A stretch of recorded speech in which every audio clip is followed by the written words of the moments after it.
Good morning, class. Today we're going to be looking at a man who many of you have probably never heard of. Nonetheless, he is part of a very interesting story in the history of ancient Egypt. His name was Akhenaten. Now, most people, when they think of ancient Egypt, think of the Great Pyramids of Giza, the nearby Sphinx, or Ramses' great monument at Abu Simbel. When we think of famous pharaohs, we might recognize names like the famous boy king Tutankhamun, or the great Tutmosis. Now, Akhenaten is not famous for his riches, his great conquests, or even the works of stone he left behind, but he was responsible for one of the greatest revolutions in Egyptian art, religion, and tradition. Akhenaten was born around 1360 BC. His original name was Amenhotep IV, as he was to be the fourth pharaoh in a dynasty dating back to his great-grandfather, Amenhotep I. Upon the death of his father the pharaoh, around 1352, Akhenaten took over the throne of Egypt, but he was not content to follow in his family's footsteps.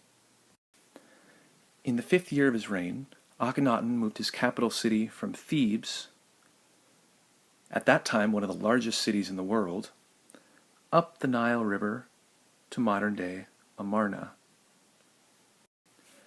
He named his new capital city Akhenaten, an homage to what would soon become the official center of the new Egyptian religion. It was also around this time that he officially changed his name to Akhenaten. Egypt was, in this time, a land ruled by a pantheon of gods. People prayed to many different gods who were giving many different attributes. Akhenaten soon put an end to this when he proclaimed that the new religion of the land would focus on the Aten, or sun disk. Seen here are a few images of Akhenaten and his family at worship around the disk.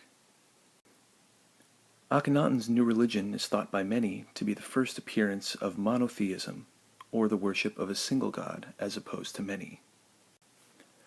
Others take this view in further, pointing out many connections between Aten and the earliest forms of Judaism and other Semitic religions. If these speculations are indeed correct, then the influence of Akhenaten's religion on the religious practices and traditions of the present is beyond estimation. In the years following Akhenaten's death, the people of Egypt slowly returned to the religion of their grandfathers. Akhenaten was all but abandoned, and the many idols of Akhenaten and his holy sun disk were thrown down to crumble in the sand. Though his ideological revolution was a failure in its own time, it may have planted the seed that allowed the great monotheistic religions of our own day to flourish.